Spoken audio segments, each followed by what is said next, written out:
in every classroom, whether it's air-conditioned or has broken windows rattling in the afternoon wind. There is one name that is always present, even though no one ever introduces him. A figure who shaped the way we read, write, question, and even question our questions. He never wore a teacher's uniform, yet he is the architect of how we think. Aristotle. A student opens a biology book and sees a diagram of animal classification. Somewhere else, another student studies formal logic, premises, inference, valid conclusions. In another room, students discuss ethics and moral decision-making. They all believe this is simply part of modern education, but it isn't. All those branches of knowledge, from biology to logic, trace back to a single source who lived thousands of years ago. At the Lyceum, Aristotle dismantled the world in a way no one had ever done. He observed animals, named their structures, and grouped living beings by similarities. He wrote rules of thinking so humans wouldn't get lost in false arguments. He created the tools to find truth even before that truth was known. Yet today's students face more than textbooks.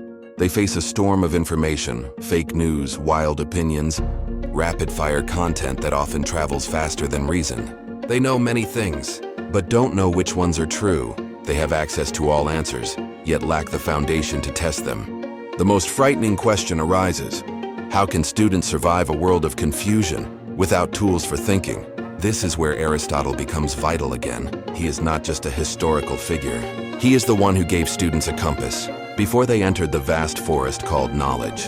In the age of algorithms and AI, it is his ancient methods that save us. Logic, observation, precision, clear thinking. Before calculators, computers, or modern mathematics existed, humanity once wandered lost inside its own mind, until one man dared to construct universal rules of thought that name echoes in every logic classroom today.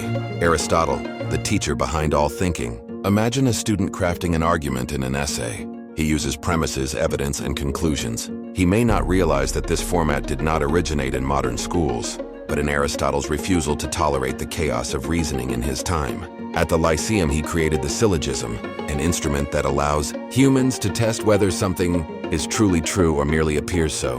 And today, every student who writes, analyzes, or debates is using that tool without knowing it. Every time a teacher says, "Think again," or "What's your basis?" it is an echo of the method built 2,300 years ago. But modern students do not live in a simple world. They are hit by an information flood, 10-second videos that shape opinions, comments full of manipulation, news half true but fully convincing. They can think fast, but not always think correctly. Logic, so essential, is often barely taught. This is where disaster begins. Smart children without a solid foundation of thought. Aristotle could never have imagined the internet. Yet his methods, his syllogisms, his analyses are the most relevant weapons for the most distracted generation in human history. Any student who understands his logic stands safer against digital manipulation. If the world is chaos, someone must organize it. Thousands of years ago, when knowledge was scattered like puzzle pieces without a box, Aristotle did the impossible. He gave the world its first bookshelf to place knowledge on. In biology class, students study classifications, kingdoms, genera, species. All of it feels scientific, modern, logical. But its seeds came from Aristotle examining fish, birds, mammals, and insects with nothing but his hands and eyes. He wasn't a laboratory scientist, he was an explorer of nature. He concluded that living beings can be understood by structure, behavior, and function. He laid the foundation for a system later perfected by Darwin and modern science. Even the way we map knowledge, physics, ethics, politics, rhetoric, follows Aristotle's divisions. Yet the modern world is far more complex than Aristotle's. Students now face knowledge that branches endlessly: molecular biology, data science, AI, neuropsychology. Without the ability to classify, students drown in a sea of knowledge without edges. How can they map the world if they never learn from the first person who mapped it? Despite advanced technology, Aristotle's legacy becomes more relevant. He didn't just give categories for living beings, he gave a way to turn chaos into structure. Every student who organizes ideas, makes outlines, or separates fact from opinion is using Aristotle's method. Before microscopes existed, before humans could see cells, there was a man who looked at nature with naked eyes and saw farther than anyone. His name, Aristotle. On the shores of Greece, he observed freshly caught fish. In forests, he noted birds, insects, reptiles. He recorded traits, structures, behaviors, not with tools, but with extreme persistence. From thousands of observations came the foundation of descriptive biology. In modern biology class, students study organs, body systems, adaptive behaviors. They don't realize that the act of observing, the most basic empirical method, was first systematized by Aristotle. He didn't just look at nature. He read it like an open book. Yet today's students live in an instant world. Information moves too fast, data is too abundant. They accept without observing, believe without checking. The result? They know much but understand little. Observation, once the most essential scientific skill, is fading. Ironically, in the age of sophisticated tools, we need Aristotle's ancient method more than ever. Observe first, conclude later. Every student who studies science continues an experiment, begun by a man armed only with eyes, ink, and curiosity. There is a question that has haunted humans forever. What is a good life? Answers change. But thousands of years ago, one man mapped it more clearly than anyone. That man was Aristotle. In ethics class, students learn about virtue, moral decisions, and responsibility. Many think this comes from modern pedagogy. It doesn't. It echoes Aristotle's teaching of eudaimonia, a meaningful, flourishing life. Aristotle believed morality wasn't about rules, but habits. Humans become good not by knowing theory, but by repeatedly doing good actions. He observed human character as carefully as he observed birds and fish. But the modern generation grows in a world of speed. Fast content, quick opinions, spontaneous decisions. Moral values are often shaped by trends, not reflection. Students know what's right but struggle to do it. How do you build character in a world that destroys concentration? Aristotle offers the answer. He didn't provide commandments. He gave strategies, self-mastery, habit formation, excellence through small daily actions.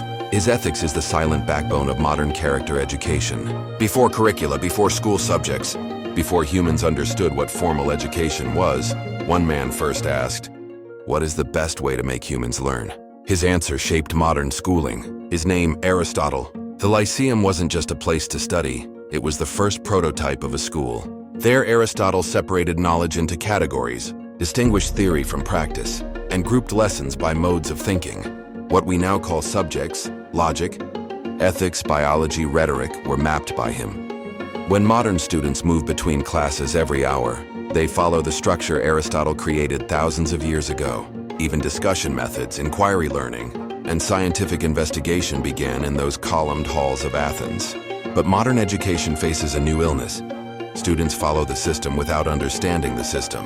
They move from class to class without knowing why knowledge is divided, how thinking is structured, or how subjects relate. They learn what, but rarely learn why. And this is the danger of today's education, learning without direction. Aristotle has the cure. He believed learning is a journey, not a race. That lessons should connect, not stand alone. If students understood the philosophy that built their school system, they would learn deeper, more clearly, and more humanely. Before humans knew how to research, one man asked the most important question in the history of science. Why? He wasn't a lab scientist. He was a philosopher who forced the world to answer. Modern research requires students to observe, hypothesize, test, and conclude. All of these steps come from Aristotle's pattern of thinking. To him, knowledge wasn't a collection of facts. It was a process of discovery. When students write research reports or conduct experiments, they follow the pattern Aristotle shaped. Observe phenomena, ask the cause, make predictions, test for truth. He had no technology, but he had the courage to ask what no one else asked.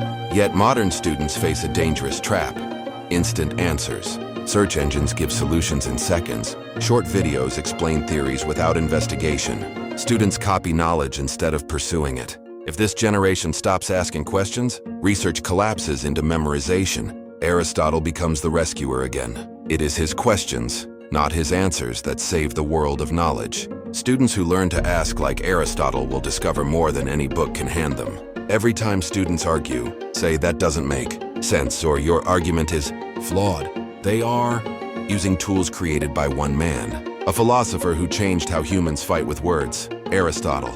In modern rhetoric, students learn argumentative structure, fallacies, and how to express ideas coherently. All of these come from Aristotle's rhetoric and organon. Without him, debate would be shouting, not thinking. Aristotle taught three pillars: ethos, logos, pathos. To persuade, one needs more than facts. One needs character and directed emotion.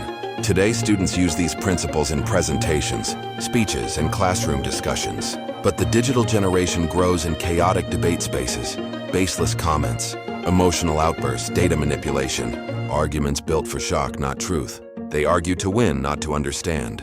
In such a world, logic can be defeated. Returning to Aristotle is the solution. He taught that debate is the art of understanding truth, not destroying opponents. Students who study his rhetoric become communicators, who cannot be easily deceived or deceive others. Before humans knew atoms, gravity, or physics, one man tried to explain the universe with only pen, mind, and curiosity.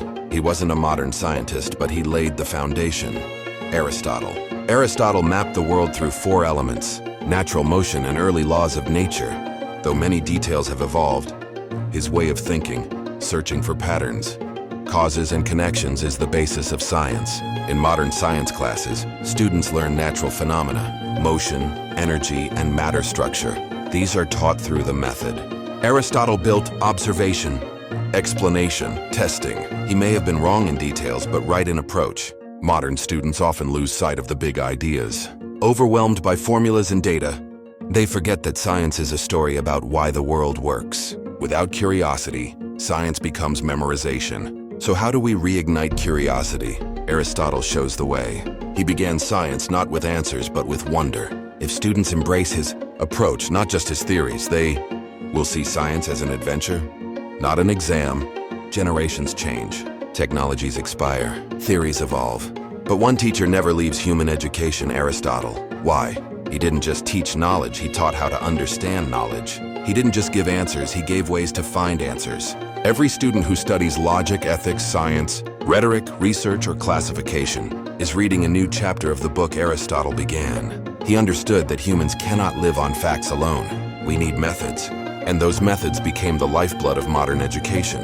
Yet today's world is more complex than any before. Information is abundant, but wisdom scarce. Students learn many things, but don't know which matter. They are intelligent, but easily lost. If education loses its foundation, who will guide the next generation? The answer has remained the same for 2,300 years: Aristotle. He created the tools for thinking, not for his time, but for the entire future. And as long as humanity seeks truth, his name will never die.